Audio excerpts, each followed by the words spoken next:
स्वागत। आज हम एक बहुत ही दिलचस्प दस्तावेज पर बात कर रहे हैं। इसमें एक रेकी हीलर का सुबह का पूरा रूटीन, मतलब मॉर्निंग प्रोटोकॉल दिया हुआ है। जी। और जो स्रोत हमें मिला है वो बताता है कि कैसे ये अभ्यास, मतलब ये पूरा प्रोसेस, दिन की शुरुआत एक अच्छी ऊर्जा, स्पष्टता और हाँ, एक तरह के जुड़ाव के साथ करने में मदद कर सकता है। बिल्कुल। तो हमारा लक्ष्य है कि इसके हर पहलू को समझें, ठीक वैसे ही जैसे स्रोत में बताया गया है। देखें कि ये सब चलन मिलकर काम कैसे करते हैं। तो चलिए इसको खोलकर समझते हैं, है ना? हाँ हाँ, बिल्कुल। सुबह की जो ये अनुष्ठान होते हैं ना, वो दिन का मिजाज सेट करने के लिए वाकई बहुत अहम हो सकते हैं। और खासकर जब रीकी जैसी मतलब ऊर्जा आधारित प्रैक्टिस की बात हो, तो इनका महत्व और भी बढ़ जाता है। सही। ये जो प्रोटोकॉल है स्रोत में, ये काफ़ी क्या कहते हैं व्यवस्थित है, स्टेप बाय स्टेप लगता है। और इसमें मज़ेदार बात यही है कि कैसे हर कदम अगले के लिए एक तरह से तैयारी करता है। अच्छा, इससे पहले कि हम पहले कदम पे जाएं, क्या आप थोड़ा सा ये बता सकती हैं स्रोत के आधार पर ही कि जब ये दस्तावेज रेकी ऊर्जा कहता है तो उसका क्या मतलब है? क्योंकि ये शब्द तो बार बार आएगा। हाँ, ये अच्छा सवाल है, इसको स्पष्ट करना ज़रूरी है। देखिए, स्रोत के हिसाब से रेकी का मतलब अक्सर सार्वभौमिक जीवन ऊर्जा बताया जाता है। मतलब एक ऐसी ऊर्जा जो माना जाता है कि सभी जीवित चीज़ों में और उनके आसपास बहती है। तो इस प्रोटोकॉल का पूरा आधार ही इस ऊर्जा को यूं समझें कि सचेत रूप से चैनल करना, उसे संतुलित करना और फिर अपने और दूसरों के भले के लिए इस्तेमाल करना है, जैसा दस्तावेज में समझाया गया है। समझ गया, धन्यवाद। तो इस समझ के साथ पहला कदम है ग्राउंडिंग और सांस पर ध्यान देना। स्रोत कहता है इसमें करीब 5 मिनट लगते हैं। हाँ। करना यह है कि आराम से बैठें या शायद खिड़की के पास खड़े हो जाएं।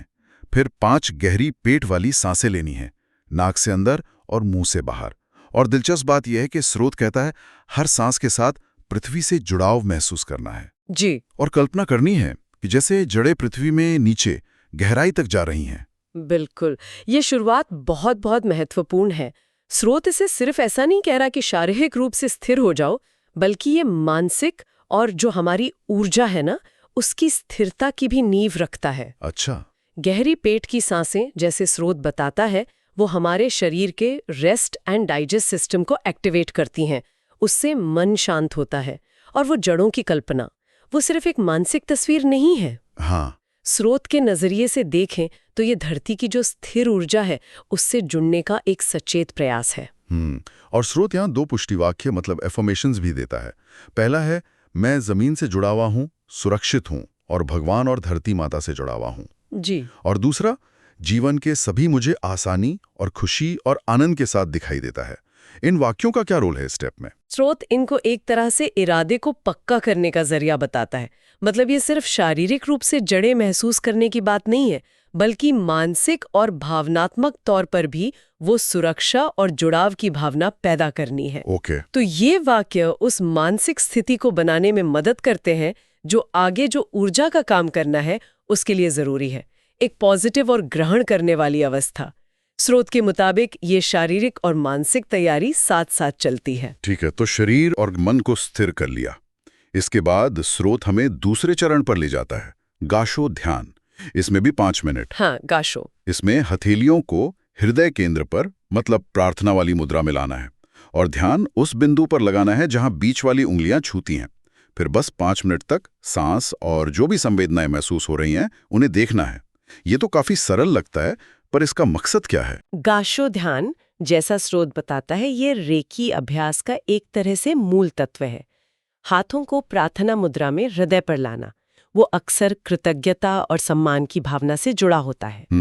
पर यहाँ जो खास बात है वो है मध्य उंगलियों के मिलने वाले पॉइंट पर ध्यान देना। स्रोत कहता है कि इससे एकाग्रता बढ़ती है, मन कम भटकता है। अच्छा। ये एक तरह से मन को शांत करके बिल्कुल वर्तमान क्षण में ले आता है। और स्रोत मानता है कि यही वो स्थिति है जहाँ रेकी ऊर्जा आसानी से बह सकती है। तो ये सिर्फ शांत होना नहीं, बल्कि फोकस्ड होना भी है। समझ गया। तो पहले ग्राउंडिंग से स्थिरता आई, फिर गाशो ध्यान से मन केंद्रित हुआ। अब स्रोत हमें तीसरे और शायद सबसे महत्वपूर्ण चरण पर लाता है, रेकी सेल्फ हीलिंग। इसमें 10 से 15 मिनट लगते हैं। जी, ये काफी महत्वपूर्ण है। स्रोत के अनुसार इसकी शुरुआत एक शांत कथन से होती है। अब मैं उपचार, सफाई और संरेखण के लिए रेकी ऊर्जा को सक्रिय करता हूं। ये एक्टिवेशन क्यों जरूरी है? स्रोत के हिसाब से ये कथन एक तरह से आपके इरादे की स्पष्ट घोषणा है, जैसे आप बिल्कुल सचेत होकर कह रहे हो कि अब आप उस सार्वभौमिक जीवन ऊर्जा यानी रेकी से जुड़ रहे हैं और उसे एक खास मकसद के लिए बुला रहे हैं, अपने खुद के उपचार, सफाई और संरेखण के लिए। ये कोई अपने आप होने वाली चीज नहीं, बल्कि एक सचेत क्रिया है। एक्टिवेशन के बाद स्रोत बताता है कि हाथों को शरीर के कुछ खास जगहों पर रखना है, हर जगह पर लगभग 2-3 मिनट। हाँ, ये जगह हैं आंखें या माथा, जिसे स्रोत तीसरी आंख कहता है, फिर गला, हृदय, सोलर प्लेक्सस यानी नाभि के ऊपर का हिस्सा, और पेट का निचला हिस्सा, जहां स्रोत कहता है कि त्रिक और जड़ चक्र दोनों कवर हो जाते हैं। स्रोत इन्हीं खास जगहों पर हाथ रखने को क्यों कहता है? स्रोत इन जगहों का जिक्र इसलिए करता है क्योंकि इन्हें शरीर के मुख्य ऊर्जा केंद्र या चक्र माना जाता है। अच्छा, चक्र। हाँ, तो इन खास पॉइंट्स पर हाथ रखकर रेकी ऊर्जा देने का मकसद, जैसा दस्तावेज में बताया गया है, वो इन ऊर्जा केंद्रों को संतुलित करना है, अगर कोई रुकावट है तो उसे दूर करना है और पूरी एनर्जी सिस्टम में एक सामंजस्य, एक हार्मनी लाना है। ये एक तरह से सेल्फ केयर का बहुत फोकस्ड तरीका है। और स्रोत इस बात पर भी जोर देता है कि ऊर्जा को धीरे से बहने देना है, उसे जबरदस्ती धकेलना या कहीं डायरेक्ट करने की कोशिश नहीं करनी। ये इस विश्वास पर आधारित है कि ऊर्जा खुद ही वहां जाएगी जहां उसकी सबसे ज्यादा जरूरत है। स्रोत में यह भी लिखा है कि अगर कोई सेकंड डिग्री या उससे ऊपर के रेकी सिंबल्स जानता है तो वो हर जगह पर चोकू रे CKR और से हो की SHK बना सकता है। ये प्रतीक क्या है और स्रोत के अनुसार इनका यहाँ क्या काम है? हाँ, स्रोत यहाँ पर जो एग्रांस प्रैक्टिशनर है उनके लिए एक ऑप्शन देता है। चोकू रे CKR को अक्सर पावर सिंबल यानी शक्ति प्रतीक कहा जाता है। स्रोत के अनुसार इसका इस्तेमाल यहाँ रेकी ऊर्जा के प्रवाह को बढ़ाने या किसी हिस्से को ऊर्जा के स्तर पर साफ करने के लिए किया जा सकता है। अच्छा। और से है कि ये जो है वो मानसिक और भावनात्मक प्रतीक है। स्रोत बताता है कि इसका उपयोग भावनात्मक शांति और मानसिक संतुलन लाने में मदद के लिए होता है।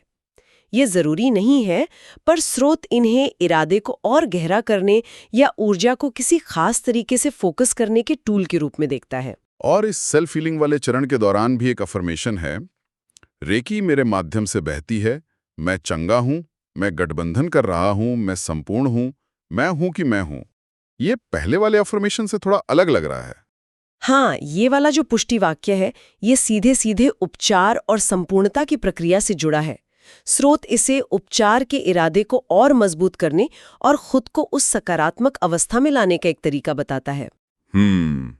और ये जो आखिर में है, मैं हूं कि मैं हूं, ये एक बहुत शक्तिशाली कथन है। ये आत्मस्वीकारती और वर्तमान क्षण में होने की पुष्टि करता है, जो कि उपचार प्रक्रिया का एक अहम हिस्सा हो सकता है, जैसा स्रोत में बताया गया है। सेल्फ हीलिंग के बाद चौथा चरण आता है, रेकी के साथ आभा की सफाई। इसमें 3 से 5 मिनट। हाँ, ऑरा क्लेंजिंग। इसमें हथेलियों को आपस में रगड़ना है और फिर धीरे से सिर से पैर तक अपनी आभा मतलब ऊर्जा क्षेत्र को साफ करना है, जैसे हम धूल झाड़ते हैं ना, कुछ वैसा। जी। स्रोत कहता है कि कल्पना करनी है कि सफेद सुनहरी रोशनी सारी रुकी हुई या नकारात्मक ऊर्जा को हटा रही है। ये आभा क्या है स्रोत के अनुसार, और इसे साफ क्यों करना है? स्रोत आभा को हमारे शरीर के चारों ओर मौजूद एक ऊर्जा क्षेत्र के रूप में बताता है। आइडिया यह है कि ये क्षेत्र तनाव, नेगेटिव विचारों या बाहरी असर से प्रभावित हो सकता है, जिससे इसमें कुछ रुकावट या असंतुलन आ सकता है। ओके। रूप से किसी भी ऐसी ऊर्जा को हटाने में मदद करती है जो रुकी भी है या जिसकी जरूरत नहीं है। और सफेद सुनहरी रोशनी की कल्पना वो शुद्धिकरण और सकारात्मक ऊर्जा भरने के इरादे को दिखाती है। दिलचस्प है। और यहाँ फिर से चो क्रू रे CKR का प्रतीक का जिक्र है। स्रोत कहता है कि इसे ऊर्जामान सुरक्षा के लिए आसपास की हवा में बनाया जा सकता है। हाँ। और एक पुष्टि वाक्य भी है, मेरी आभा स्थिर और स्पष्ट है, मेरा ऊर्जा क्षेत्र मजबूत और उज्जवल है। CKR का यहाँ क्या अलग उद्देश्य है सेल्फ हीलिंग वाले से? अच्छा सवाल। सेल्फ हीलिंग में CKR का इस्तेमाल ऊर्जा बढ़ाने के लिए था। यहाँ स्रोत CKR का उपयोग आभा को साफ करने के बाद उसे एक तरह से सील करने या सुरक्षित करने के तरीके के तौर पर बताता है। अच्छा, सील करने के लिए। हाँ, जैसे अपनी ऊर्जा को बाहरी नकारात्मक प्रभावों से बचाने के लिए एक एनर्जी वाली ढाल बना रहे हो। और जो पुष्टि वाक्य है वो इस सफाई, स्थिरता और मजबूती के इरादे को शब्दों में बयान करता है, मतलब अभ्यास के असर को पक्का करता है। ठीक है, तो अब तक हमने ग्राउंडिंग कर ली, फोकस किया, सेल्फ हीलिंग की और आभा भी साफ कर ली। 5वां चरण है दिन के लिए इरादा तय करना। इसमें लगते हैं 2 से 3 मिनट। Intention setting. इसमें हाथों को हृदय पर रखना है, आंखें बंद करनी है और खुद से पूछना है, आज मेरे दिन के लिए उच्चतम इरादा क्या है। फिर कुछ पल चुप रहकर जवाब पाने की कोशिश करनी है। ये सामान्य गोल सेटिंग से कैसे अलग है? ये काफी गहरा है। स्रोत इसे सिर्फ आज क्या क्या करना है कि लिस्ट बनाने से कहीं ज्यादा बताता है।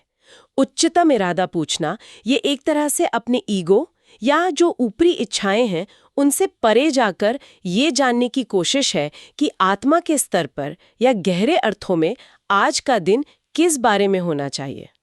स्रोत का सुझाव है कि चुप रहकर इंतजार करने से अंदर की आवाज या इंट्यूशन के लिए जगह बनती है।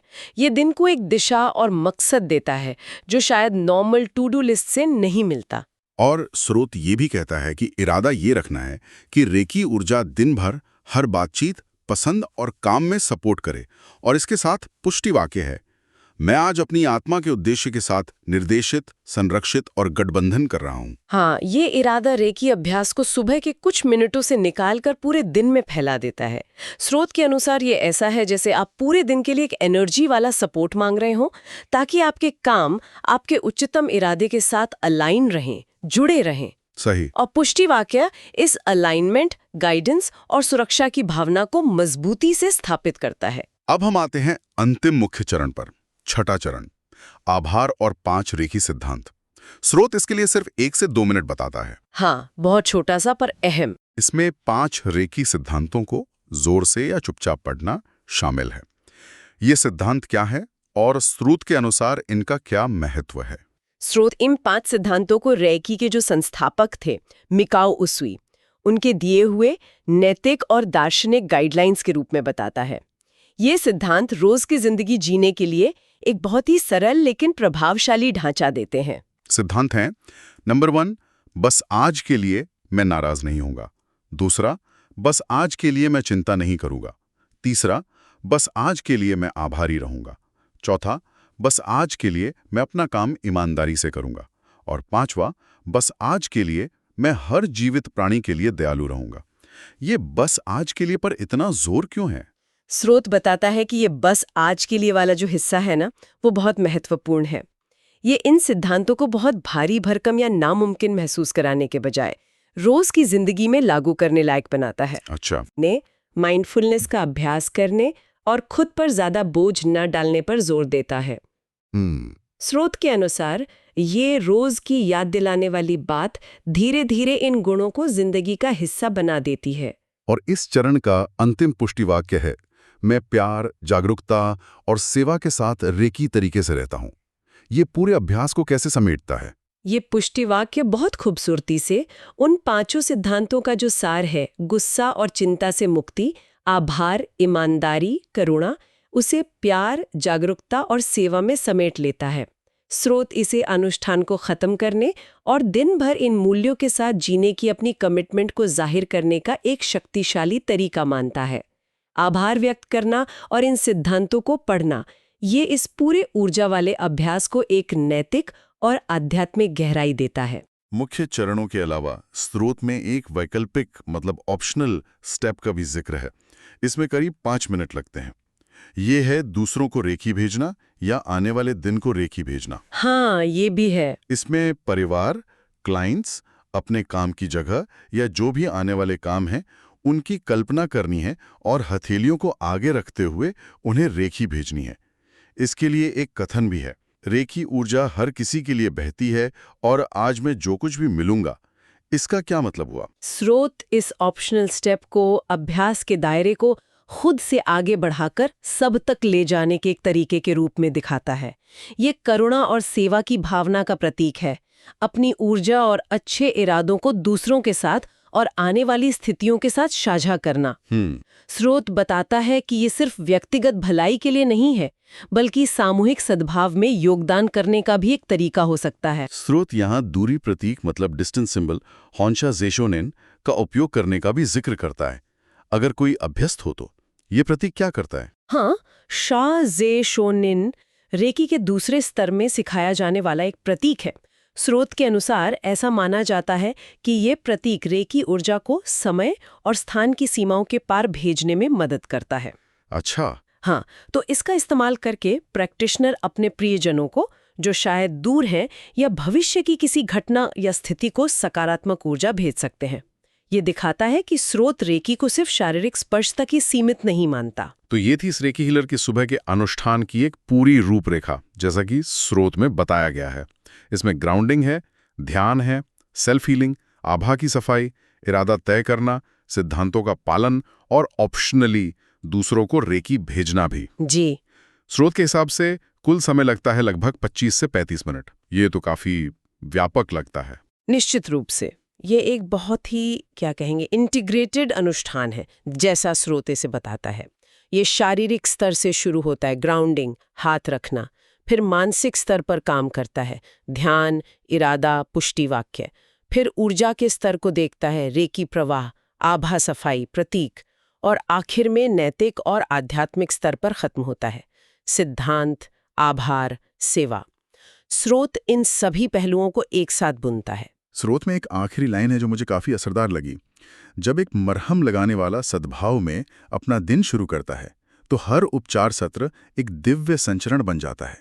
इस पूरे प्रोटोकॉल को ध्यान में रखते हुए इस लाइन का क्या अर्थ निकलता है? ये लाइन इस पूरे अनुष्ठान के मकसद को बहुत खूबसूरती से सामने रखती है, जैसा स्रोत इसे देखता है। ये बताती है कि जब कोई हीलर या कोई भी व्यक्ति असल में अपने दिन की शुरुआत अंदरूनी संतुलन और हार्मनी के साथ करता है, जैसा कि इस प्रोटोकॉल के जरिए करने की कोशिश की गई है, तो इसका असर सिर्फ उन तक ही सीमित नहीं रहता।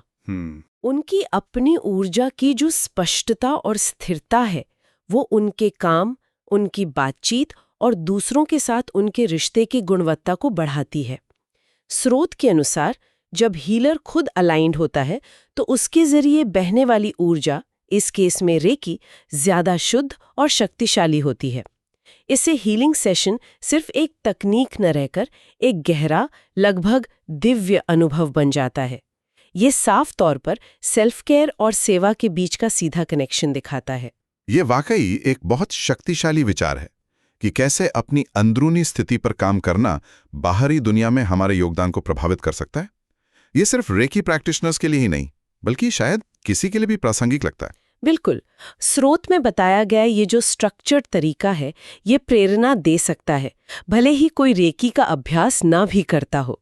इसमें से कई चीजें, जैसे होशपूर्वक सांस लेना, कुछ मिनट का शांत ध्यान, दिन के लिए एक सकारात्मक इरादा तय करना या आभार व्यक्त करना, ये तो यूनिवर्सल सिद्धांत हैं जो किसी के भी दिन को बेहतर बना सकते हैं। तो ये हमें एक दिलचस्प विचार पर लाता है जिस पर शायद हमारे सुनने वाले सोच सकते हैं। हाँ, सोचने के लिए एक बात ये हो सकती है, स्रोत में जो ये पूरा विस्तृत अनुष्ठान बताया गया है, उसे देखते हुए अगर कोई इसका सिर्फ एक तत्व, मान लीजिए 5 मिनट की ग्राउंडिंग वाली सांसें, या दिन के लिए एक स्पष्ट उच्चतम इरादा तय करना, या सिर्फ आज के लिए वाले सिद्धांतों में से किसी एक पर ही ध्यान देना अपनी सुबह की दिनचर्या में शामिल करे, तो ये उनके दिन की ऊर्जा, फोकस और अनुभव को कैसे बदल सकता है।